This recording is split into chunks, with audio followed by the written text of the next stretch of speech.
Hey guys. सो आज आपने video का टैगलाइन तो देख ही लिया होगा that we will be going to deploy develop and test a complete crypto currency based on ERC-20 standard. ठीक है, अब जो मैंने ये लाइन बोली है इसमें क्या है, ERC-20 स्टैंडर्ड। तो ये जो ERC-20 स्टैंडर्ड है इसकी ऑलरेडी वीडियो मैंने 18 फेब को अपलोड की थी इसी प्लेलिस्ट में, ब्लॉकचेन आर्किटेक्ट कोर्स में। आप प्लीज़ सबसे पहले वो जाके देखिएगा, इट्स अ शॉर्ट वीडियो। उससे क्या होगा, आपको एक बैकग्राउंड पता चलेगा कि ERC-20 स्टैंडर्ड के बेस पे टोकन बनाने के लिए हमें कौन कौन से फंक्शंस इम्प्लीमेंट करने पड़ते हैं अपने स्मार्ट कॉन्ट्रैक्ट में। ठीक है, तो एक बेसिक बता देता हूँ कि हमें एक स्मार्ट कॉन्ट्रैक्ट इम्प्लीमेंट करना है जिसमें दो सॉलिडिटी फाइल्स होंगी, एक यूटिल्स सॉलिडिटी फाइल होगी और एक हमारी स्मार्ट कॉन्ट्रैक्ट जो मेन जिसमें इवेंट्स और फंक्शंस होंगे वो बनाने हैं। ठीक है, इवेंट्स क्या होते हैं, फंक्शंस क्या होते हैं, ये मैं आपको साथ साथ में समझाता रहूँगा। और फिर जब वो एक बार सारा बन जाएगा मैं आपको हर लाइन बाय लाइन एवरीथिंग मैं उसमें एक्सप्लेन करने वाला हूँ।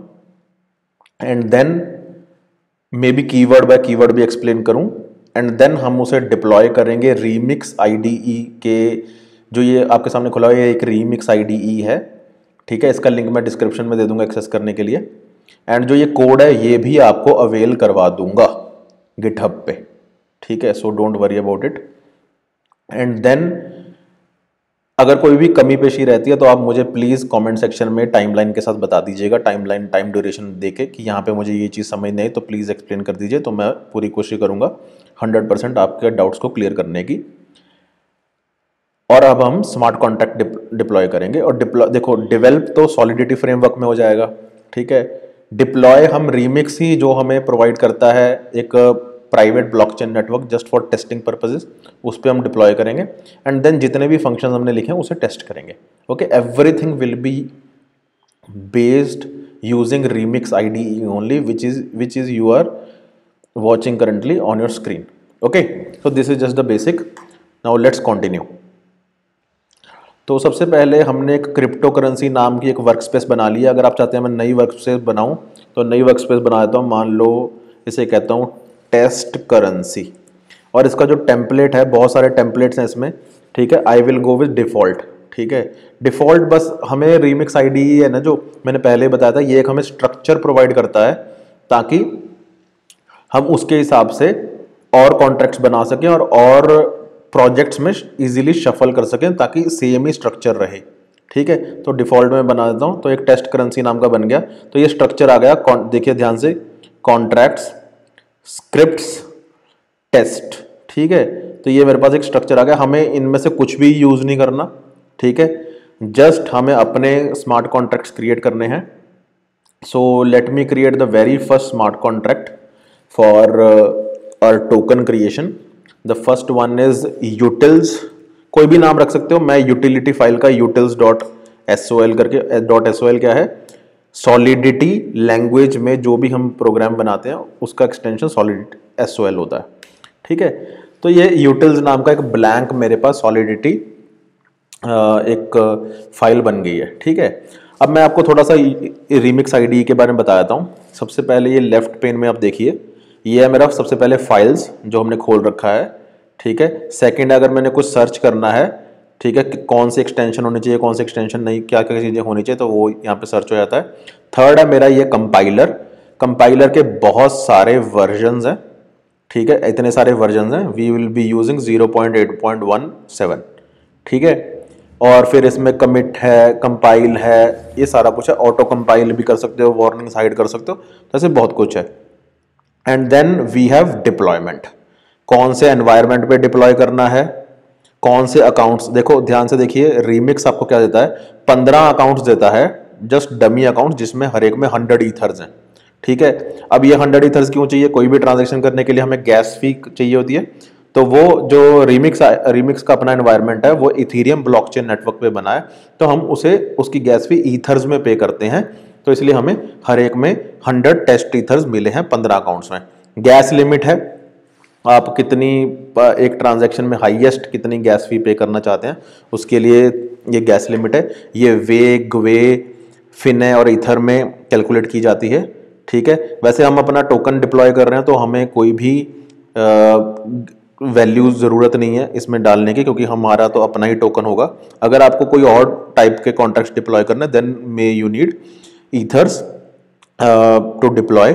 Y? Because if you are deploying your smart contracts on Ethereum blockchain. ठीक है, ये सारी जो थ्योरी है ना इस चीज़ की, ये मैंने ऑलरेडी वीडियोस में सारी की सारी एक्सप्लेन कर रखी है इन डेप्थ। ठीक है, पूरा वाइट बोर्ड पे। तो प्लीज़ पहले कॉन्सेप्ट समझने के लिए, थ्योरी समझने के लिए आप वो वीडियोस रेफर कर लें जो भी टॉपिक आपको ना समझ आए, and then move to practical. मैंने ये कोर्स पूरा ऐसे डिजाइन किया, पहले सारी थ्योरी पढ़ाई है पूरी इन डेप्थ, क्या कॉन्सेप्ट क्या काम करता है, then we are moving on to this practical part. Okay, so सबसे पहले हमने utils.sol क्रिएट कर लिया। So let me have this code. मैं आपको हर लाइन समझाऊंगा कि ये मैंने क्यों किया, कैसे किया। So guys, so this is the code. Okay, so ये कह रहा है you just pasted a code from some, so कोई भी गलत कोड मत इसमें डाल देना। तो ये बेसिकली आपको समझाने की कोशिश कर रहा है। ओके, सो अब इस कोड का मीनिंग क्या है, लाइन बाय लाइन हर चीज समझाऊंगा आपको। Just wait.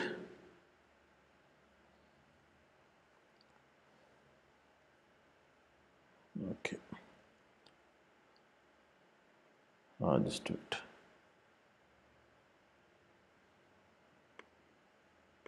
यस, सो सबसे पहले गाइस हमारे पास है प्रैग्मा। ठीक है, ये जो लाइन है प्रैग्मा, जस्ट ये जो लाइन है प्रैग्मा, ये बताती है कि आप कौन सा कंपाइलर यूज कर रहे हैं। जैसे मैंने आपको अभी बताया था कि हम 0.817 से ऊपर वाले और 0.817 से लेके ऊपर का जितना भी, जैसे 1.18 तक आया है, उनके बीच में जो भी कंपाइलर्स हैं वो सारे यूज कर सकते हैं इसमें। और कौन सा कंपाइलर कौन सी लैंग्वेज में कंपाइल करना है, सॉलिडिटी लैंग्वेज में कंपाइल करना है। ठीक है, so this is my version, this is the language which we want to compile, and this is just a directive. ठीक है, कि ये बता सके कि भाई ये हमने इस कीवर्ड के आगे जो भी एक्सप्लेन किया है वो लैंग्वेज एक्सप्लेन किया और कंपाइलर का वर्जन एक्सप्लेन किया। ओके, देन हम एक लाइब्रेरी क्रिएट कर रहे हैं। जैसे हमारे पास C या C++ में stdio.h होता है, बहुत सारी फाइल्स, हेडर फाइल्स हैं, उसे डायरेक्टली इंक्लूड कर रहे हैं। तो ऐसे मान के चलिए एक हेडर फाइल है जो हम क्रिएट कर रहे हैं। ठीक है, हेडर फाइल हम क्यों क्रिएट करते हैं, उसका मेन रीजन क्या होता है? उसका रीजन ये होता है कि ऐसे फंक्शंस उस हेडर फाइल में लिखे जाएं जो मल्टीपल प्रोजेक्ट्स में, मल्टीपल प्रोग्राम्स में बार बार यूज हों, तो उन्हें बार बार लिखना ना पड़े, एक ही जगह लिख ले और उस हेडर फाइल को अपने प्रोग्राम में इंपोर्ट कर लें, and then we can use those functions which are written in that particular header file. Okay, so library हमने क्रिएट की, किस नाम की? यूटिल्स नाम की। ठीक है, तो इसका ये शुरुआत का ब्रैकेट है and this is my ending bracket.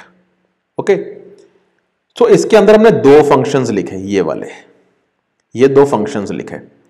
पहला जो फंक्शन है वो है सब्ट्रैक्शन का। ठीक है, सब्ट्रैक्शन का पहला फंक्शन है। तो सब्ट्रैक्शन का मेन मीनिंग क्या होता है कि लेट्स से सब्ट्रैक्शन का मेन मीनिंग होता है कि एक जगह से माइनस किया, दूसरी जगह पे भेज दिया, या एक जगह पे माइनस किया, वो तो ट्रांसफर होगा। एक्चुअली सब्ट्रैक्शन का मीनिंग ये होता है कि एक जगह से हमने कुछ चीज माइनस कर ली, तो हमें दो चीजें देनी पड़ेंगी। तो हमने दो इंटीजर टाइप के वेरिएबल दिए, a एंड b। ठीक है, अनसाइंड इंटीजर दिए हमने। ठीक है, एंड देन ये क्या रिटर्न करेगा? इंटरनली ये रिटर्न करेगा, प्योर मतलब ये सिर्फ रीड ओनली फंक्शन है, और ये क्या रिटर्न करेगा? एक इंटीजर टाइप की वैल्यू ही रिटर्न करेगा। ठीक है, एक इंटीजर टाइप की वैल्यू ही रिटर्न करेगा। एक सब्ट्रैक्शन नाम का क्या है? फंक्शन है। फंक्शन में एक a वैल्यू ली, एक b वैल्यू ली, दोनों इंटीजर टाइप के हैं। ये एक प्योर फंक्शन है। प्योर फंक्शन सिर्फ रीड ओनली होता है। ठीक है, इसमें कोई भी ट्रांजैक्शन, मतलब कि ट्रांजैक्शन कोई भी रिकॉर्ड नहीं होती। ओके, मतलब ट्रांजैक्शन नहीं करते हम इसमें कोई। ओके, सिर्फ कॉलिंग होती है, एंड ये रिटर्न क्या करेगा? इंटीजर टाइप की वैल्यू रिटर्न करेगा। Then we have assert function. Assert हमें बेसिकली क्या बताता है,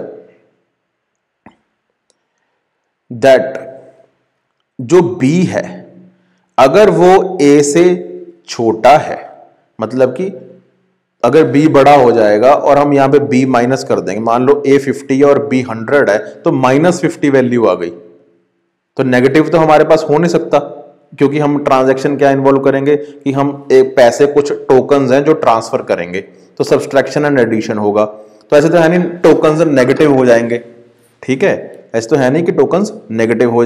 सो बी की वैल्यू बड़ी नहीं होनी चाहिए ए से, तो हम ये असर्ट फंक्शन से चेक कर रहे हैं, क्या चेक कर रहे हैं कि जो बी है ए से या तो छोटा हो या उसके बराबर हो।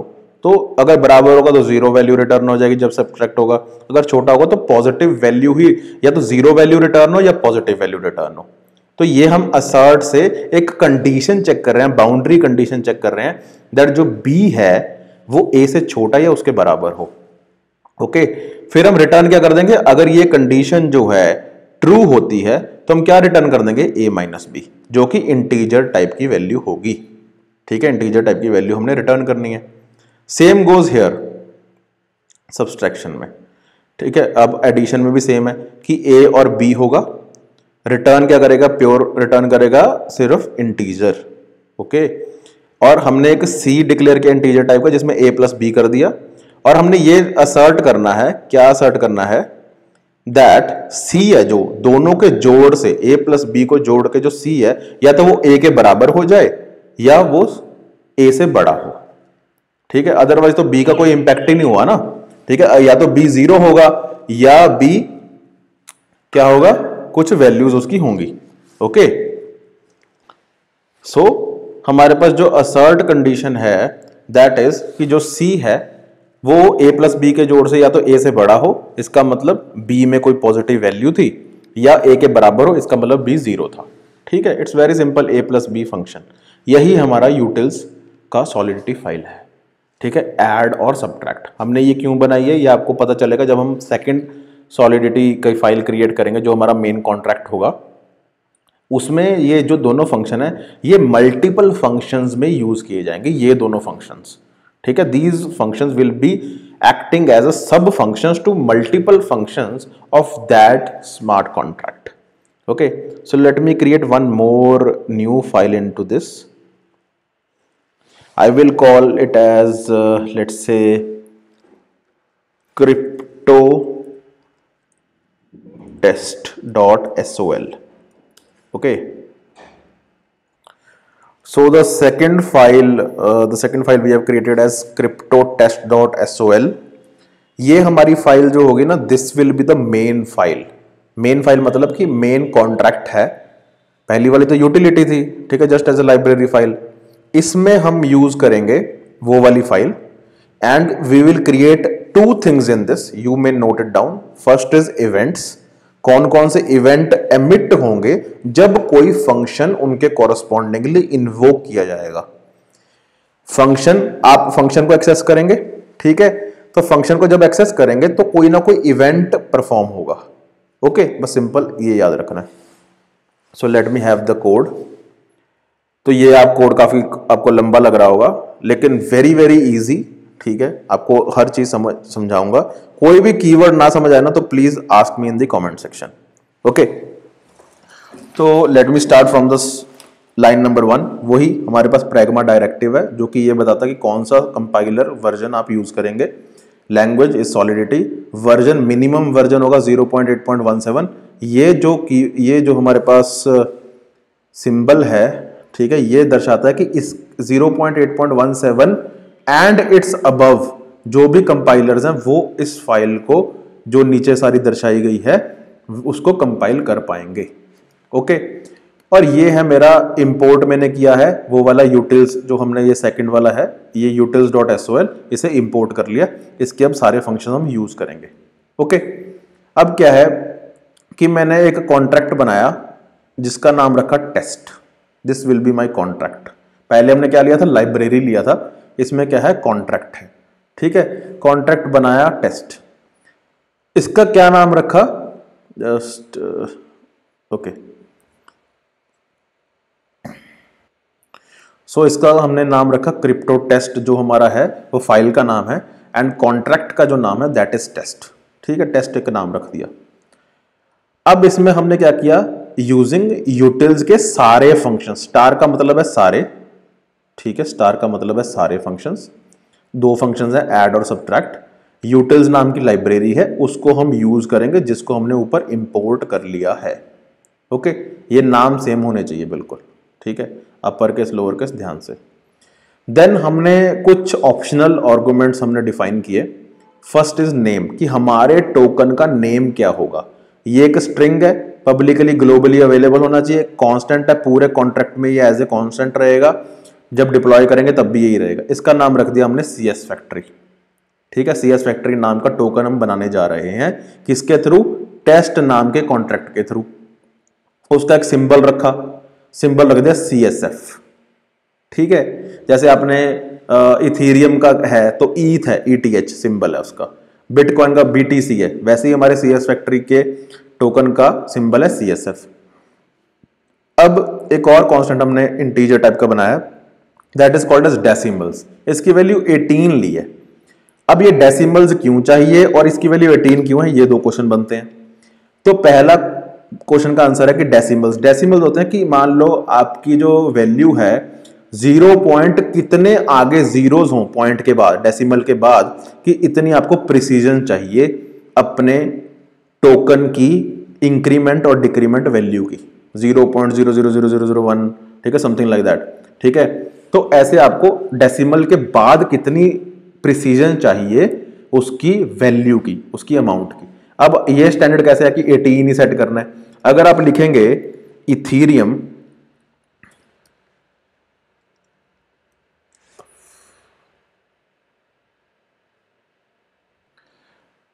तो अगर आप लिखेंगे कि इथीरियम का डेसिमल स्टैंडर्ड क्या है, ERC टोकन अगर आपको बनाना हो, ERC-20 टोकन स्टैंडर्ड के हिसाब से आपको कोई टोकन बनाना है, तो उसमें डेसिमल्स की वैल्यू क्या है, दैट इज 18। ठीक है, इसलिए हमने ये बेसिकली लिया है 18 वैल्यू। ओके, एंड देन हमें तीन चीज़ें समझ है कि ये हमने ऑप्शनल लिए हैं। ठीक है, ये ज़रूरी है बेसिकली। ऑप्शनल मैं इसलिए कह रहा हूँ, अगर ना भी देंगे तो भी आपका टोकन तो क्रिएट हो ही जाएगा, लेकिन फिर ऑटोमेटिकली कोई नेम आ जाएगा, लेकिन हमने स्पेसिफिकली ये दे दिया। फिर हमने कुछ इवेंट्स डिस्क्राइब किए हैं। ठीक है, तो हमारे पास इवेंट्स क्या क्या हैं, अप्रूवल इवेंट है और ट्रांसफर इवेंट है। मैंने आपको पहले बताया था इवेंट कब एमिट होते हैं, जब कोई फंक्शन हम यूज करते हैं, इन्वोक करते हैं। तो पहले हम इवेंट्स की डिस्क्रिप्शन ले लें। ये जो इवेंट्स के नेम्स हैं, फंक्शंस जो भी यहाँ पे मैं यूज करूंगा, वो सारी ही चीजें, कोई कंस्ट्रक्टर बना रहा हूं, कोई इंटीजर टाइप की वैल्यू ले रहा हूं, ये सारी ही चीजें ERC-20 टोकन स्टैंडर्ड में डिफाइन की गई हैं। तो आप मेरा ERC-20 वाला वीडियो देख लीजिएगा, ERC-20 टोकन स्टैंडर्ड, जिसमें मैंने बताया। ओके, तो ये मैंने सेकंड टाइम आपको बोला है इस वीडियो में। नाउ इवेंट है एक अप्रूवल। अप्रूवल में क्या है कि भाई हमें एड्रेस चाहिए किसका, टोकन के ओनर का, फिर हमें एड्रेस चाहिए स्पेंडर का, फिर हमें एड्रेस चाहिए नंबर ऑफ, एड्रेस नहीं चाहिए बेसिकली, फिर हमें नंबर ऑफ टोकन्स चाहिए, इंटीजर वैल्यू। ठीक है, ये जो अप्रूवल है ये तब यूज होता है कि मान लो आप एक ओनर हो, आपके पास 100 टोकन्स हैं और आप चाहते हो कि मैं आपके बिहाफ पे वो 100 टोकन्स को स्पेंड करूं। ठीक है, तो ऐसी बहुत सारी कंपनीज होती हैं जिनके पास बहुत सारे टोकन्स होते हैं, वो अपनी छोटी सब्सिडरीज को कहते हैं कि अच्छा मेरे पास 1 लाख टोकन है, 10,000 मैं इस सब्सिडरी को दे देता हूं, ये मेरे बिहाफ पे स्पेंड करेगा। Behalf is the keyword here. ठीक है, ऐसे नहीं कि आपने डायरेक्टली उसे ट्रांसफर कर दिया, नो, आपने कहा टोकन मेरे अकाउंट से ही ट्रांसफर होंगे जब भी होंगे, लेकिन कौन ट्रांसफर अथॉरिटी है, ये पर्सन XYZ पर्सन है जो ये ट्रांसफर करेगा मेरे अकाउंट से थर्ड पार्टी को।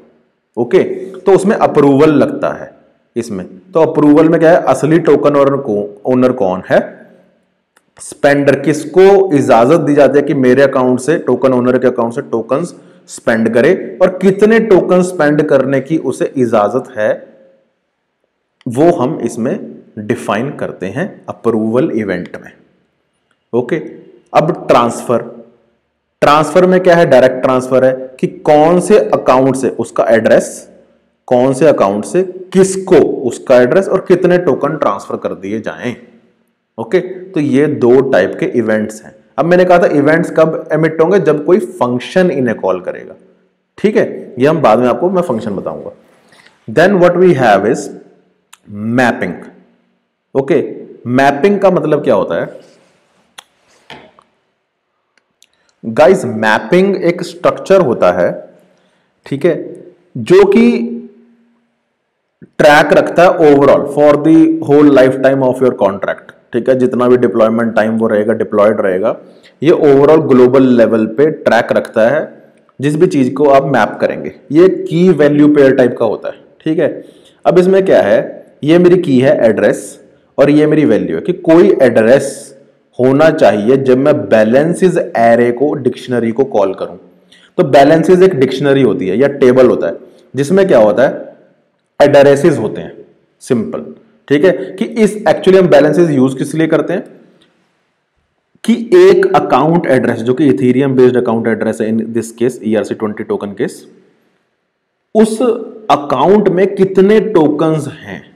तो ये दिस इज माय की address and this is my value which says कि कितने इसमें टोकन्स पड़े हैं।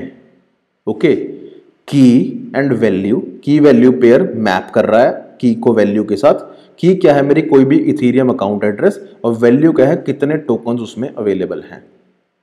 ओके, अब मेरा है अलाउड मैपिंग। अलाउड तब यूज किया जाता है जब आप ये अप्रूवल वाला काम करते हैं कि आप एक ओनर हैं 100 टोकन्स के, आप कह रहे हैं कि XYZ कोई पर्सन है, इसको मैं ऑथोराइज करता हूं कि इतने टोकन्स मेरे 100 टोकन्स में से ये मेरे बिहाफ पे स्पेंड कर दे। मान लो 50 टोकन्स आपने उसे दिए, ट्रांसफर नहीं किए डायरेक्ट, उसे अथॉरिटी दी कि मेरे अकाउंट में से 50 आउट ऑफ 100 टोकन्स 50 टोकन्स ये स्पेंड कर सकता है। जब भी स्पेंड करेगा किसी थर्ड पार्टी को तो वो मेरे अकाउंट से डिडक्ट होंगे, लेकिन एक्चुअल ओनर मैं हूं, लेकिन स्पेंडिंग ऑथराइजेशन किसके पास है, XYZ के पास।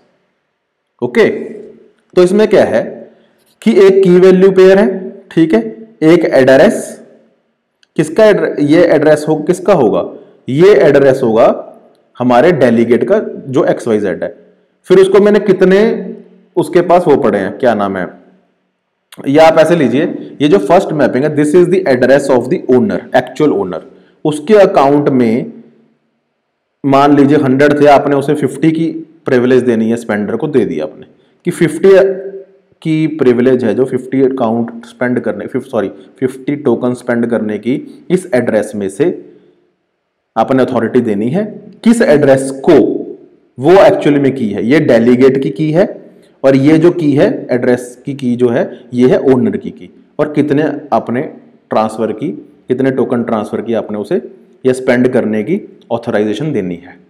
ठीक है, there is a clear difference between spend and transfer.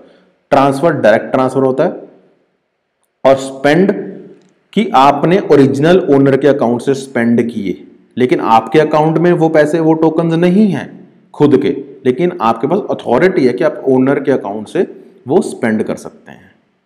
Okay, now एक इंटीजर टाइप की वैल्यू टोटल सप्लाई, कि पूरी सर्कुलेशन में, पूरे आपके नेटवर्क में कितने टोकन्स अभी चल रहे हैं, कितने टोकन्स इन सर्कुलेशन हैं। तो ये एक ही बार इनिशियलाइज कर सकते हो आप, इसका याद रखना, एक नोट बना लो कि ये एक ही बार इनिशियलाइज कर सकते हो जब आप पहली बार स्मार्ट कॉन्ट्रैक्ट डिप्लॉय कर रहे हो for the very first time. Okay, for the very first time आप डिप्लॉय कर रहे हो, तभी आप इसे एक बार सेट कर सकते हो। अब सेट कैसे करना है, ये वो कंस्ट्रक्टर है जो इनिशियलाइज किया जाता है when you are deploying the smart contract. जब आप डिप्लॉय करोगे स्मार्ट कॉन्ट्रैक्ट को, इस कंस्ट्रक्टर की वैल्यू दोगे। क्या वैल्यू दोगे, कि इंटीजर टाइप की वैल्यू दोगे कि कितने आपको टोकन्स फर्स्ट टाइम सर्कुलेट करने हैं अपने पूरे नेटवर्क में। ओके, जिस हिसाब से यह कंस्ट्रक्टर लिखा गया है, इसका मीनिंग है कि आप सिर्फ एक बार वैल्यू वो सेट कर दोगे और कॉन्ट्रैक्ट को डिप्लॉय कर दोगे, तो उसके बाद आप उस वैल्यू को चेंज नहीं कर सकते। मीनिंग क्या है कि मान लो आपने कहा कि 200 टोकन्स मैंने सप्लाई करना है, पूरी सर्कुलेट करनी है अपने ब्लॉकचेन नेटवर्क में, कोई भी ट्रांजैक्शन हो, कुछ भी होता रहे, कोई खरीदता रहे, कोई बेचता रहे, कि टोटल सप्लाई 200 ही रहेगी। तो वो आप बाद में आपने एक बार जब सेट कर दिया, आप उसे चेंज नहीं कर सकते। लेकिन there are other contracts, other type of functions where you can set कि आज 200 है, कल को 300 हो जाए, परसों 150 हो जाए, something like that.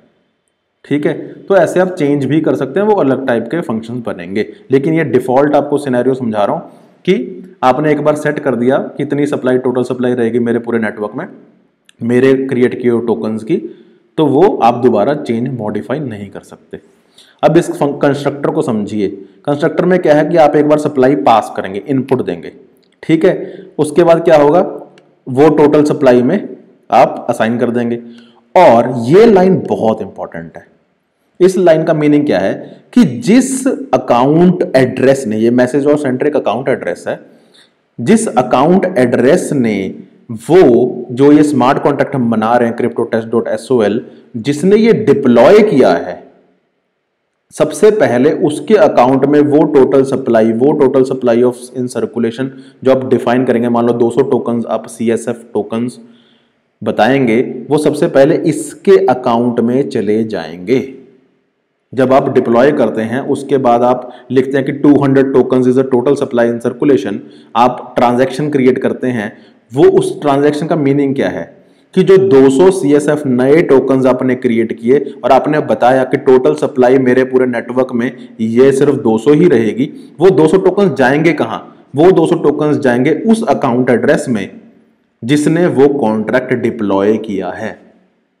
Okay, so this is my initial constructor and it will get invoked when I deploy the contract or when you deploy the contract. Okay, and it can't be changed once the contract is deployed with some total supply. Okay, whatever you want to mention, but afterwards ये change नहीं होगा। Then we are on to functions. अब हमें वो functions लिखने हैं जो ERC20 token standards में बताए गए हैं कि अगर आपको कोई टोकन बनाना है ERC20 स्टैंडर्ड्स के हिसाब से तो उसमें ये फंक्शंस होने चाहिए। ओके, नाउ अब इसमें क्या क्या है? पहला है फंक्शन वही टोटल सप्लाई। टोटल सप्लाई में क्या है कि टोटल सप्लाई तो हमने कंस्ट्रक्टर में मेंशन कर दी, तो अगर आपको चेक करना है कि कितनी टोटल सप्लाई है, जस्ट अ कॉलिंग, ठीक है, जस्ट एक व्यू फंक्शन है, ये सिर्फ एक कॉल करता है, इससे कोई ट्रांजैक्शन क्रिएट नहीं होती, जस्ट एक कॉलिंग करता है। तो आपको रिटर्न क्या करेगा? इंटीजर वैल्यू रिटर्न करेगा। कौन सी इंटीजर वैल्यू रिटर्न करेगा? जो आपने कंस्ट्रक्टर में पहली बार डिप्लॉय करते टाइम इनिशियलाइज की है। मेरे हिसाब से मैंने 200 अगर इनिशियलाइज किया तो 200 ये रिटर्न कर देगा। वेरी सिंपल, कुछ भी इनपुट नहीं है, जस्ट कॉलिंग फंक्शन है। Then let me shorten this up. Okay, now it is clear. Then हमारे पास क्या है? टोटल सप्लाई आपको पता चला। देन हमारे पास फंक्शन है बैलेंस ऑफ। आपको किसी पर्टिकुलर अकाउंट एड्रेस का बैलेंस जानना है, जैसे हमारे नॉर्मली अकाउंट्स का होता है बैंक्स में, आप अकाउंट एड्रेस देते हैं और आपको बैलेंस पता चल जाता है। सिमिलर हियर, क्या आपने एक टोकन ओनर का एड्रेस पास किया और आपको इंटीजर टाइप की वैल्यू रिटर्न कर दिया। क्या रिटर्न करेगा कि इस पर्टिकुलर टोकन ओनर के अकाउंट में कितना बैलेंस है, कितना बैलेंस ऑफ टोकन्स है। अब बैलेंसेस क्या है? बैलेंसेस मैंने ऊपर आपको बताया था, मैपिंग करवाई थी, ठीक है। बैलेंसेस एक मेरा टेबल है या डिक्शनरी मान लीजिए, जिसमें की वैल्यू पेयर है। की क्या है? एड्रेस है, और वैल्यू क्या है? कितने नंबर ऑफ टोकन उसमें एग्जिस्ट करते हैं। ओके, तो बैलेंसेस एरे में से मैं जब टोकन ओनर का एड्रेस पास करता हूं, की पास करता हूं, तो मुझे क्या मिलता है? वैल्यू मिलती है इंटीजर टाइप की, जो ये दर्शाती है कि कितने नंबर ऑफ टोकन्स हैं इस पर्टिकुलर अकाउंट एड्रेस में। Okay, moving on to next function that is called as transfer function. Transfer function क्या होता है कि इस अकाउंट से इस अकाउंट में इतने नंबर ऑफ टोकन्स ट्रांसफर कर दो। बेसिकली मीनिंग ये होता है। अब क्या होता है कि स्मार्ट कॉन्ट्रैक्ट जब डिप्लॉय कर देता है तो किसी एड्रेस के बेस पे डिप्लॉय किया जाता है। कोई एड्रेस डिप्लॉय करता है, उसे कोई ओनर डिप्लॉय करता है, तो हम उस ओनर के हिसाब से उस ओनर के अकाउंट एड्रेस से कनेक्ट होते हैं अपने कॉन्ट्रैक्ट के साथ which is diploid on the blockchain network, तो हमें उसका एड्रेस मतलब कि सेंडर का एड्रेस देने की जरूरत ही नहीं होती, वो ऑटोमेटिकली पिक कर लेता है। ठीक है, हमें सिर्फ रिसीवर का एड्रेस देना होता है कि किसको ट्रांसफर करने हैं और नंबर ऑफ टोकन्स देना होता है कि कितने टोकन्स ट्रांसफर करने हैं, कहां से ट्रांसफर करने हैं, जिस एड्रेस से मैं ऑलरेडी कनेक्टेड हूं अपने नेटवर्क से।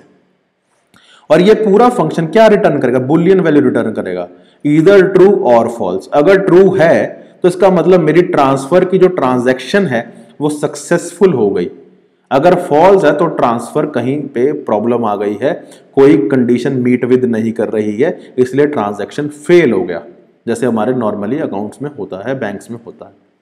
ओके, तो इस फंक्शन में ये 5 लाइनें लिखी हैं। अब इनका अकेले अकेले का मीनिंग क्या है। सबसे पहले हम एक बाउंड्री कंडीशन चेक करते हैं, जैसे पहले असर्ट से किया था, अब हम रिक्वायर क्लॉज यूज करते हैं। ठीक है, रिक्वायर क्लॉज क्या करता है, रिक्वायर क्लॉज में हमने क्या लिखा है, रिक्वायर क्लॉज बेसिकली है कि ये कंडीशन मीट विद होनी चाहिए, अगर नहीं होते तो यहीं से फॉल्स रिटर्न हो जाए, बेसिकली इसका मीनिंग ये है। तो रिक्वायर क्लॉज में क्या है कि जो नंबर ऑफ टोकन मैंने यहां पे स्पेसिफाई किया कि इतने नंबर ऑफ टोकन मैंने ट्रांसफर करने हैं, तो पहले ये चेक करना पड़ेगा ना कि उतने नंबर ऑफ टोकन उस अकाउंट में हैं जिससे भेजने हैं। अगर मान लो मैं आपको पैसे ट्रांसफर कर रहा हूं 100 रुपीज, तो पहले ये चेक होना चाहिए ना कि मेरे अकाउंट में 100 रुपीज हैं भी कि नहीं।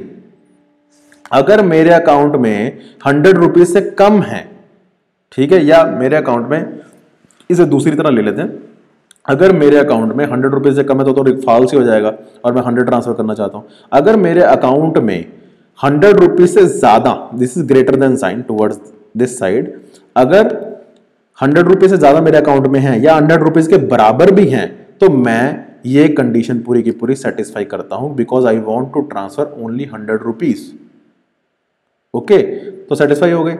फिर उसके बाद क्या होगा कि हाँ जी इतने रुपए तो हैं, ये तो चेक हो गया। फिर मैं क्या करूंगा अभी, हाँ जी अब हम क्या करेंगे, मेरे अकाउंट में से 100 रुपीज माइनस कर देंगे, सब्ट्रैक्शन हो जाएगा, दिस इज सब्ट्रैक्शन फंक्शन। ये कहां से आया, ये आया utils.sol से जो हमने बनाया था। ठीक है, और रिसीवर के अकाउंट में, आपके अकाउंट में एडिशन हो जाएगी 100 रुपीज की, और फिर मैं एक इवेंट एमिट करता हूं ट्रांसफर नाम का, जो हमने यहां पे बनाया था। ठीक है, ये इवेंट एमिट होगा, इसमें हमें क्या क्या चाहिए, 3 वैल्यू चाहिए, from address, to address and number of tokens. तो वही हमने, फ्रॉम एड्रेस क्या है, जिस अकाउंट से मैंने कनेक्ट कर रखा है अपना नेटवर्क। ठीक है, और टू एड्रेस क्या है, आपका एड्रेस जिसको मैंने भेजना है, कितने पैसे भेजने हैं, 100 रुपीज भेजने हैं। जब ये ट्रांसफर का इवेंट एमिट हो जाएगा तो मैं ट्रू वैल्यू रिटर्न कर दूंगा इस फंक्शन की, कि ये बताने के लिए कि ये ट्रांजैक्शन सक्सेसफुल हो गई है। ओके, आई होप अभी तक आपको कोई डाउट नहीं होगा। अगर कोई भी डाउट है तो प्लीज मुझे कमेंट सेक्शन में बता दीजिए with the time stamp. Okay, अब आपको इतना समझ आ गया। अब हम ये 3 फंक्शंस पढ़ेंगे, approve, allowance and transfer from. ये तीनों ही फंक्शन 1 बाय 1 यूज होते हैं डेलीगेट वाले केस में। कौन से केस में, ये वाले जो हमने ऊपर बताया था, अप्रूवल वाले केस में। जब एक टोकन ओनर अपनी पावर्स को डेलीगेट कर देता है कि भाई मेरे अकाउंट में से इतने जो टोकन्स हैं वो कोई और स्पेंड करेगा मेरे बिहाफ पे। ठीक है, तो ये इवेंट जो अकर होगा वो इन 3 फंक्शंस की बदौलत होगा। ठीक है, तो ये 3 फंक्शंस में काम करेंगे, ऐसे ही सीरियल वाइज ये काम करेंगे। First is approval, approve function, फिर होगा allowance function, and third is transfer from. अब इसके बारे में पढ़ते हैं। अप्रूव का मतलब क्या है, अप्रूव का मतलब बेसिकली ये फंक्शन का मतलब ये होता है कि मैं तो ऑलरेडी कनेक्टेड हूं अपने नेटवर्क के साथ, जिससे मैंने लॉगिन कर रखा है अपने अकाउंट में, अपने अकाउंट एड्रेस से। अब मैंने किस एड्रेस को, किस पर्टिकुलर XYZ को, उसके एड्रेस को पावर डेलीगेट करनी है, पावर डेलीगेट करनी है, पावर देनी है, ऑथोराइज करनी है, और कितने टोकन्स वो मेरे अकाउंट से स्पेंड कर सकता है, ये मैंने उसे पावर देनी है। Just giving the authorization. ये अप्रूव फंक्शन ये काम करता है। ठीक है, और ये रिटर्न ट्रू करेगा कि अगर पावर प्रॉपरली दी जा चुकी है तो भाई ट्रू रिटर्न कर दो, नहीं तो फॉल्स रिटर्न कर दो। अब पहले क्या है, अलाउड एक मेरे पास डायरेक्टरी एक टेबल है जिसमें ये है दो एड्रेसेस पास होते हैं। पहला एड्रेस है मेरा, ठीक है, जिसने जो टोकन ओनर है उसका, एंड सेकंड एड्रेस है डेलीगेट का, जिसको मैंने अपनी पावर ट्रांसफर करनी है कि तू मेरे बिहाफ पे नंबर ऑफ टोकन स्पेंड कर दे। ये वो नंबर ऑफ टोकन है कि अगर मेरे अकाउंट में मान लो 100 रुपीज हैं और मैं आपको एक पावर देता हूं कि आप मेरे 100 रुपीज में से 50 रुपीज आप स्पेंड कर सकते हैं, ठीक है, कहीं भी। तो मैंने क्या क्या दिया, अपना एड्रेस दिया, आपका एड्रेस दिया और टोकन्स की वैल्यू दी कि हाँ भाई इतने टोकन्स अलाउड हैं मेरे टोटल टोकन्स में से इस XYZ पर्सन को कि वो स्पेंड कर सकता है। जब ये आपने कर दिया, ठीक है, अलाउ कर दिया, अलाउ करने के बाद मतलब आपने अप्रूवल दे दिया, उसके बाद आपने एक इवेंट एमिट किया जिसका नाम है अप्रूवल, जिसमें किसने ये पावर दी, किसको दी और कितने नंबर ऑफ टोकन्स के लिए दी। अगर ये सब कुछ सही चल जाता है तो ट्रू रिटर्न हो जाता है और पावर दी जाती है किसी पर्टिकुलर XYZ को from the token owner to spend that many tokens on the behalf of the token owner. Okay, then we are moving on to allowance. Allowance क्या करता है, बेसिकली आपने पावर तो पहले दे दी, ठीक है। अलाउंस बेसिकली ये करता है कि जस्ट टू टेस्ट, ऐसे मान के चलिए just to test and just to give the final approval, ठीक है, just to give the final approval कि ओनर ने डेलीगेट को एक आपने चेक किया कि एक्चुअली अलाउंस फंक्शन को आप ऐसे समझिए कि क्या अप्रूवल फंक्शन सक्सेस हो गया है। आपको अगर ये चेक करना है तो आप अलाउंस फंक्शन को टेस्ट एक टेढ़े तरीके से टेस्टिंग पर्पस के लिए यूज करते हैं और फाइनल अथॉरिटी देने के लिए यूज करते हैं। कैसे कि इस एक एड्रेस दिया ओनर का, एक एड्रेस दिया डेलीगेट का, और अलाउड में आप चेक करते हैं कि ये इस ओनर ने इस डेलीगेट को, मतलब मैंने आपको कोई परमिशन दी है कि नहीं दी, ठीक है, और दी है अगर तो कितने नंबर ऑफ टोकन्स की दी है। तो ये क्या रिटर्न करता है, नंबर ऑफ टोकन्स। इससे दो चीजें सिद्ध हो गई, क्या कि भाई परमिशन दी है, मैंने आपको परमिशन दी है, इतने नंबर ऑफ टोकन्स की दी है, दोनों चीजें करेक्ट हो गई और इससे फाइनल अथॉरिटी दे दी जाती है डेलीगेट को, XYZ को, कि हाँ भाई इतने जो नंबर ऑफ टोकन है तू स्पेंड करने के लिए, now you have authorization from the token owner. Okay, अब उसने असली में ट्रांसफर करने हैं, मतलब कि स्पेंड करने हैं। अभी तक तो अथॉरिटीज चल रही है ना, अब उसने एक्चुअली में ट्रांसफर करने हैं। ओके, तो ट्रांसफर करने, एक्चुअल ट्रांसफर के लिए ओनर चाहिए, बायर, मतलब कि ओनर कौन है इस केस में, मैं हूं, बायर कौन है, कोई थर्ड पार्टी है, ठीक है, लेकिन स्पेंड कौन करेगा, स्पेंड आप करेंगे। तीन पार्टी इन्वॉल्व हो गई, ओनर कौन हूं, मैं हूं, बायर कौन है, कोई थर्ड पार्टी है, लेकिन अथॉरिटी किसके पास है, आपके पास है। तो जब आप अपने अकाउंट से लॉगिन करेंगे ना और ट्रांसफर फ्रॉम फंक्शन को एक्सेस करेंगे तो आपने मेरा एड्रेस देना है, उस थर्ड पार्टी का देना है जिसको आपने ट्रांसफर करने हैं, और कितने नंबर ऑफ टोकन ट्रांसफर करने हैं। आपके पास 50 की अथॉरिटी है, मेरे पास टोटल 100 है। अभी तो मेरे पास 100 है ना टोटल, तो आपको 50 की अथॉरिटी दी गई है। अभी आपने कुछ नहीं किया उन 50 का, आपके पास भी वो टोकन नहीं है, टोकन मेरे पास ही है, ठीक है। तो अब थर्ड पार्टी के पास मान लो 0 है, ठीक है, तो आपने वो ट्रांसफर करना है। रिटर्न क्या करेगा, ट्रांसफर हो गए कि नहीं हो गए, ट्रू और फॉल्स, बूलियन वैल्यू। तो अब इस कंडीशन में हम क्या देखेंगे, सबसे पहले हम रिक्वायर क्लॉज में ये देखेंगे कि क्या जो ओनर है उसके पास जितने नंबर ऑफ टोकन्स आपने डिफाइन कर दिए, मान लो आपने 30 कर दिए, ठीक है, कि मैं आपको 50 की अथॉरिटी थी, मेरे पास टोटल 100 थे, तो आपने 30 किया, अभी 30 ट्रांसफर करेंगे हम थर्ड पार्टी को, मेरे अकाउंट से किसको, थर्ड पार्टी को। समझ आ रही है ना, 3 अकाउंट्स इसमें इन्वॉल्व है। तो पहले ये चेक करेंगे कि मेरे अकाउंट में भाई 30 है भी कि मैंने सारी स्पेंड कर ली, अथॉरिटी आपको 50 की दे दी पर मैं 100 के 100 स्पेंड करके बैठा हूं, तो सबसे पहले वो चेक किया जाएगा। फिर उसके बाद क्या चेक किया जाएगा कि क्या मैंने आपको, क्या ओनर ने आपको, मैसेज सेंडर इस कंडीशन में आप हो, ओनर मैं हूं, क्या मैंने आपको इतने जितने नंबर ऑफ टोकन 30 आपने स्पेसिफाई किए हैं, क्या उतने या उससे ज्यादा की पावर आपको दी है ट्रांसफर करने की। कहीं आपको 20 की दी हो मैंने पावर और अब 30 ट्रांसफर कर रहे हो, ठीक है, तो गलत हो जाएगा। तो इस केस में ये भी चेक करना जरूरी है। अगर ये दोनों कंडीशन ट्रू हैं, उसके बाद हम ये 5 लाइन का कोड चलाएंगे। अब इसमें क्या है कि भाई हाँ, ये दोनों कंडीशन ट्रू हैं, इसका मतलब क्या हो, मेरे अकाउंट में उतने पैसे हैं जितने आप ट्रांसफर करना चाहते हो या उससे ज्यादा है, और आपके पास पावर है उतने नंबर ऑफ टोकन्स को स्पेंड करने की जितने मेरे अकाउंट में हैं या मेरे पास उससे ज्यादा है। ठीक है, फिर मेरे अकाउंट में से जब ये दोनों प्रिविलेजेस कंप्लीट हो जाएं, तो मेरे अकाउंट से वो नंबर ऑफ टोकन जितने आप स्पेंड करना चाहते हो, मान लो 30 करना चाहते हो, तो आपने 30 मेरे से माइनस हो जाएंगे, कितने आ जाएंगे 100 में 70, और जिसको मेरे अकाउंट से अलाउ किया आपने, ठीक है, तो आपकी पावर भी तो अब कम हो गई ना। आपको पावर 50 की थी, आपने 30 ट्रांसफर करने की रिक्वेस्ट डाली, तो आपके अकाउंट से भी वो आपके अकाउंट में पैसे नहीं है, लेकिन आपकी जो अथॉरिटी है 50 की वो 20 रह जाएगी। ठीक है, स्पेंड करने की, क्योंकि मेरे पास तो 70 बचे और आपको 50 की थी, तो अब आपके पास 20 का ही लीवरेज रह गया। ठीक है, और जिसको थर्ड पार्टी को आपने भेजे उसके अकाउंट में 30 ऐड हो जाएंगे, टोकन 0 थे पहले, अब 30 हो गए, तो उसके बाद 30 है, और ट्रांसफर नाम का इवेंट एमिट हो जाएगा, जिसमें ओनर कौन है, मैं हूं, बायर कौन है, वो थर्ड पार्टी, और इतने नंबर ऑफ टोकन्स ट्रांसफर हो गए हैं मेरे अकाउंट से उसे।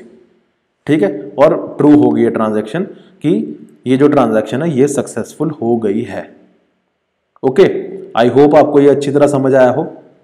अब हमने डेवलपमेंट देख ली। ठीक है, हमने अब डेवलपमेंट देख ली है। अब हमारे पास दो चीजें रह गई हैं। दो चीजें क्या क्या रह गई हैं, एक हमारे पास रह गया है deployment, and second we have testing. ठीक है, तो डेवलपमेंट, डिप्लॉयमेंट एंड टेस्टिंग तीनों ही चीजें हम परफॉर्म कर सकते हैं रीमिक्स आईडीई में। तो सबसे पहले अब हम डिप्लॉय करने से पहले हम क्या करेंगे, डिप्लॉय करने से पहले हम करेंगे कंपाइलेशन। कंपाइलेशन में मैं देखना सिर्फ क्रिप्टो टेस्ट को कंपाइल करूंगा और utils.sol है वो ऑटोमेटिकली कंपाइल हो जाएगा। क्यों? क्योंकि मैंने इसे इंपोर्ट कर रखा है और रीमिक्स आईडी ऑटोमेटिकली चेक कर लेता है कि जो मैं करंट सॉलिडिटी फाइल को कंपाइल कर रहा हूं उसके अंदर कौन कौन सी डिपेंडेंसी इन्वॉल्व है, और जब मैंने इसका पाथ यहां पे डिफाइन कर दिया तो ये वहां पे जाएगा और उन्हें भी कंपाइल कर देगा। तो आई विल कंपाइल दिस। ठीक है, तो अब कंपाइलेशन चल रही है, तो कुछ एरर आए तो ये जस्ट अ वार्निंग है। ठीक है, 3 वार्निंग्स आ गई हैं मेरे पास, visibility and all, so that not a big deal. तो अगर मैं करता हूं हाइड वार्निंग्स और उसे कंपाइल कर देता हूं तो ये मेरे पास ग्रीन टिक आ गया। ध्यान से देखिए, ग्रीन टिक आ गया। ठीक है, ये जो ग्रीन टिक है ये दर्शाता है कि मेरी कंपाइलेशन सक्सेसफुल हो गई है।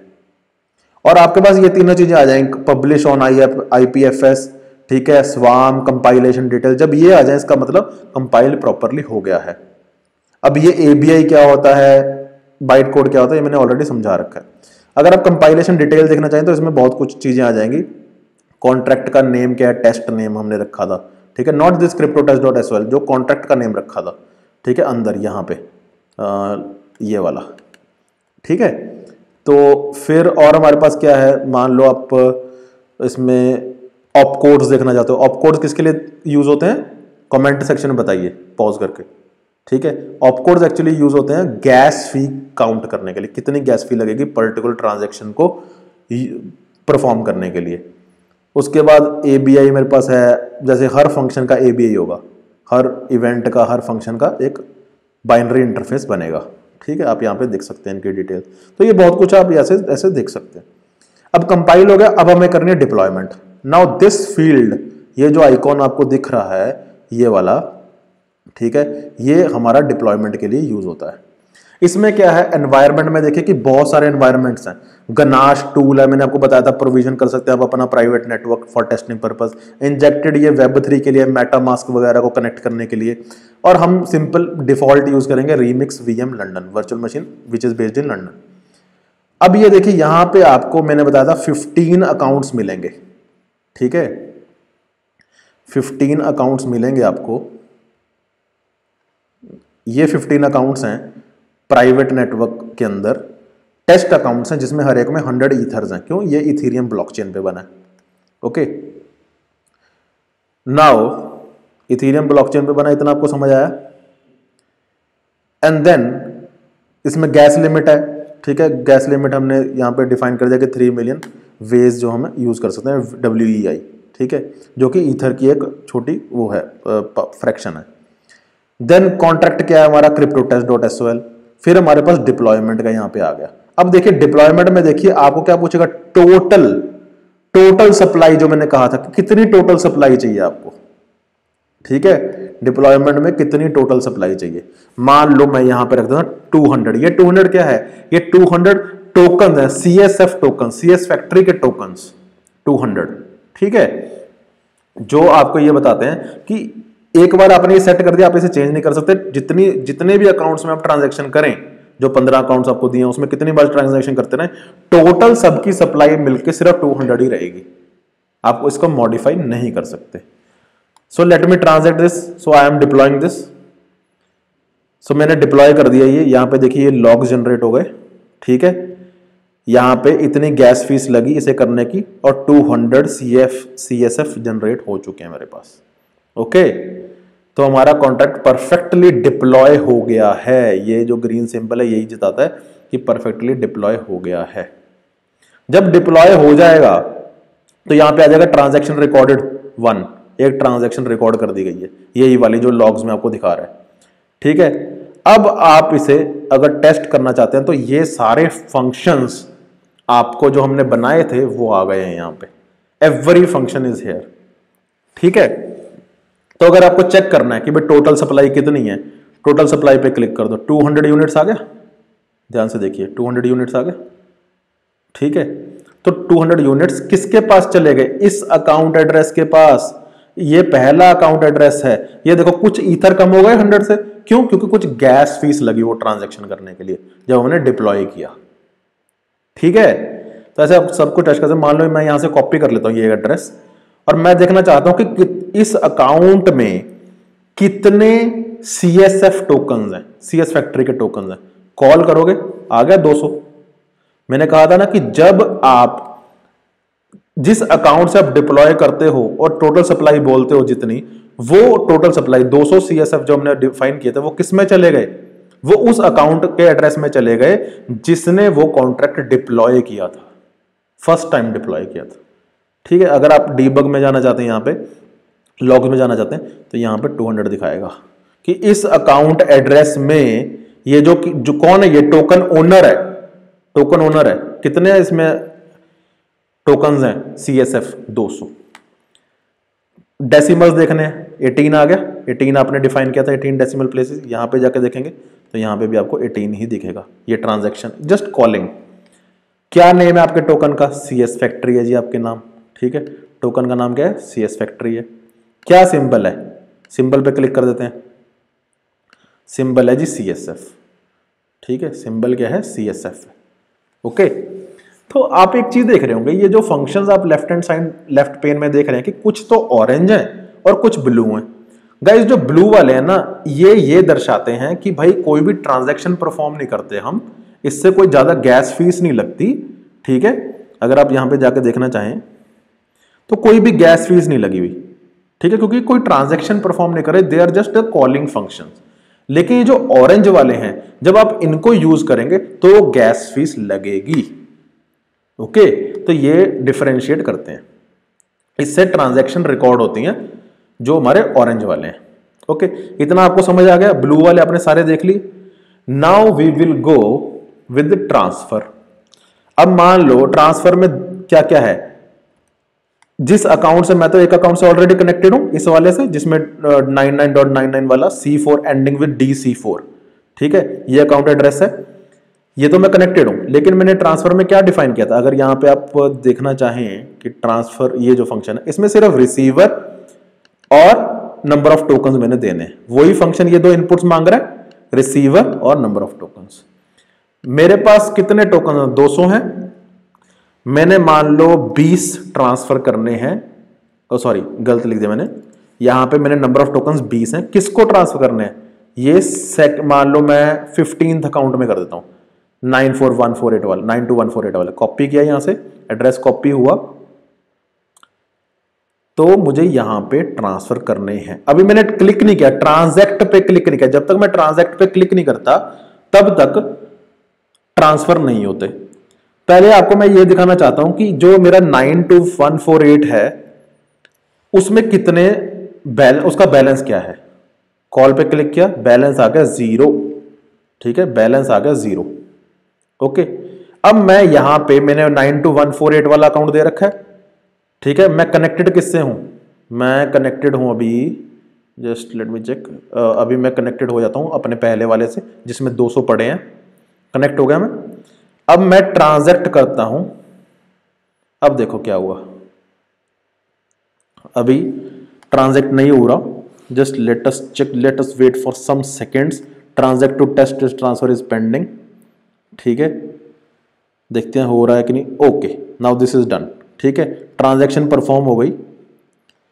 ट्रांजैक्शन परफॉर्म हुई, देखो किस अकाउंट से हुई, C4 DC4 से हुई।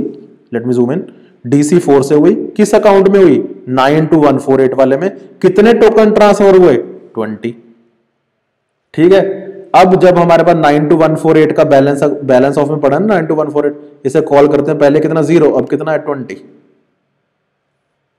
तो 20 हमारे टोकन्स ट्रांसफर हो गए, ट्रांजैक्शन रिकॉर्ड हो गई। ठीक है, ये ब्लॉकचेन नेटवर्क पे ट्रांजैक्शन रिकॉर्ड हो गई है। ये हमने ट्रांसफर का देख लिया। अब हम देखते हैं डेलीगेशन वाला काम। डेलीगेशन में सबसे पहले फंक्शन कौन सा, अप्रूव। दूसरा फंक्शन कौन सा, अलाउंस। तीसरा कौन है, ट्रांसफर फ्रॉम। इसी क्रोनोलॉजी में हम इसे यूज करेंगे। तो अब मैं मान लो डेलीगेट की पावर किसी को देना चाहता हूं। मैं कनेक्टेड किससे हूं, कनेक्टेड हूं अपने मेन DC4 से जिसके पास 200 थे। अब 180 रह गए हैं, 180 रह गए हैं। क्यों, क्योंकि मैंने 20 ट्रांसफर कर दिया 92148 को। अब मैं एड्रेस डालूंगा डेलीगेट का। अब मान लो मैं अकाउंट 2 में जाता हूं, अकाउंट 2 में जिसमें 100 ईथर्स हैं, लेकिन हम CSF की बात कर रहे हैं। पहले आपको दिखा देता हूं कि इसके पास बैलेंस कितना है। ये CB2 है और मेरा ओरिजिनल अकाउंट क्या है, DC4। कॉल करते हैं, इसमें 0 है। ठीक है, 0 है इसमें। ओके, अब मैं इसे पावर देता हूं अप्रूव से। इस अकाउंट को मैं लॉगिन कर लेता हूं मेन अकाउंट से, अपने पहले वाले से।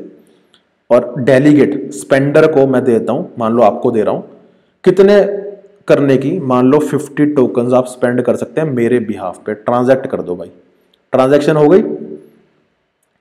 स्पेंडर को किसने, टोकन ओनर ने कितनी पावर दे दी, 50 की। ये ठीक है, इतनी समझ आ गया आपको, 50 टोकन्स की पावर दे दी। लेकिन अगर आप कह रहे हैं कि भाई क्या वो मेरे पास आ गए, आप इसका बैलेंस चेक कर लीजिए। जस्ट वेट, इसका बैलेंस चेक करते CB2 का। ध्यान से देखो, अभी भी उसके पास 0 ही है, 0 ही है उसके पास। उसके पास ट्रांसफर नहीं हुए, जस्ट उसे पावर दिया आपने कि आप 50 स्पेंड कर सकते हैं मेरे भी पे। अकाउंट मेरे में ही रहेंगे वो, लेकिन पावर आपको दे दी। अब हम सेकंड फंक्शन यूज करते हैं। सेकंड फंक्शन क्या है, अलाउंस फंक्शन।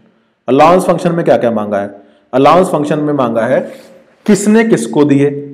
ये मेरा डेलीगेट है फाइनल, ये मुझे बताएगा कितनी पावर दी है। ठीक है, और मेरा मेन अकाउंट एड्रेस है DC4, इसको मैं कॉपी कर लेता हूं। ठीक है, और मैंने यहां पे कॉल कर लेता हूं, और मैंने यहां पे क्या आ गया, आउटपुट आ गई 50 कि हाँ जी अलाउंस पहले किया गया था, हमने इसे पावर दी थी अप्रूव फंक्शन के थ्रू। टोकन ओनर ने किसको पावर दी थी, CB2 को। DC4 ने, यहां पे देख लीजिए लास्ट में, DC4 ने, ये DC4 है, DC4 ने पावर दी CB2 को। पहले दे दी कितने टोकन ट्रांसफर करने की, 50 की। लेकिन अभी भी जो हमारा क्या कहते हैं ये CB2 है, इसके पास अपने 50 नहीं है, वो मेरे अकाउंट से ट्रांसफर करेगा। ठीक है, अब हम यूज करते हैं transfer from function. Transfer from में क्या करना है, हमने लॉगिन किससे करना है, लॉगिन करना है CB2 से, क्योंकि अब ये स्पेंडर है, इसके पास 50 की अथॉरिटी है। लेकिन असली ओनर कौन था, पहले मैं इसको कॉपी कर लेता हूं। असली ओनर है DC4, लेकिन स्पेंडर कौन है, CB2। अब मैं लॉगिन किससे हूं, CB2 से हूं। ठीक है, अब मैंने ट्रांसफर फ्रॉम किससे करना है, DC4 से करना है भाई। DC4 ओरिजिनल टोकन ओनर है, लॉगिन हूं मैं CB2 से। और कोई बायर बना लेते हैं, बायर बना लेते हैं हम 225। ठीक है, इसका कॉपी कर लेते हैं एड्रेस और यहाँ पे बायर रख लेते हैं इतना। कितनी पावर दी थी 50 की, मान लो मैं उसमें से 35 ट्रांसफर करना चाहता हूं, ठीक है। लेकिन उससे पहले आप एक टेस्ट कर लीजिए कि ये जो 225 है इसमें कोई टोकन है, कॉल कर लेते हैं, नहीं जी कोई टोकन नहीं है, 0 टोकन है इसमें, ठीक है। अगर आप यहाँ पे जाकर देखना चाहें तो यहाँ पे 0 टोकन है इसके पास, 0, ठीक है। तो अब मैं कनेक्ट किससे करूंगा, अब कनेक्ट करूंगा अपने स्पेंडर से। स्पेंडर कौन था मेरा, CB2 था, ठीक है। कनेक्ट कर लिया। अब मैं यहां पे जो ट्रांसफॉर्म है इसे ट्रांजैक्ट कर देता हूं, होगी ट्रांजैक्शन। अब देखो क्या हुआ, यहां पे देखो क्या हो रहा है, DC4 से ट्रांसफर हुए 225 को 35 टोकन्स, ठीक है, 35 टोकन्स ट्रांसफर हो गए। लेकिन एक्चुअली में किसने किया है ये परफॉर्म किया CB2 ने, परफॉर्म किया CB2 ने, ठीक है। तो इसे कहते हैं जो में अलाउंस की पावर अपनी ऑथोराइज किसी और को देना। ओके, आई होप आपको ये सारा कुछ समझ आया हो। एक भी डाउट हो please ask me in the comment section. ये दोनों फाइल्स मैं आपको डिस्क्रिप्शन बॉक्स में प्रोवाइड करवा दूंगा, ठीक है, दोनों ही SOL फाइल्स। आप रीमिक्स IDE की वेबसाइट प्रोवाइड करवा दूंगा, आप वहां पे जाके ऐसे ही टेस्ट कर सकते हैं जैसे मैंने इस वीडियो में बताया। कोई भी प्रॉब्लम आए, कोई भी कीवर्ड ना समझ आए तो please ask me in the comment section, यही मेरी रिक्वेस्ट है। और अगर वीडियो अच्छा लगा हो तो please do like, share it with your friends and community. और अगर इसको और कैसे एक्सपेंड किया जा सकता है वो भी मुझे सजेशन आप कमेंट बॉक्स में बता सकते हैं। Okay, so thank you so much